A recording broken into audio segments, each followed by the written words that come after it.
boda osvojena u 89. minuti, što se kaže, sudačkoj nadoknadi maltene. Odlična tekma i dečki su bili stvarno dobar protivnik, malo se zagužvalo na kraju, ali moram priznati da je stvarno bilo gušt. Eto, po terenu kakav je. I eto, napokon je liga počela, nadam se da se neće ugasiti. Mi smo osvojili prva 3 boda i nećemo tu stati, idemo dalje, nadam se uz podršku navijača dalje.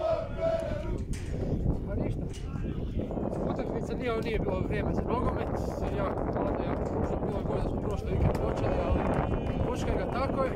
Čvrsta tvrda tekma, odlučilo je stvarno detalj, jedna greška protivničkog stopera, autogol i to je to.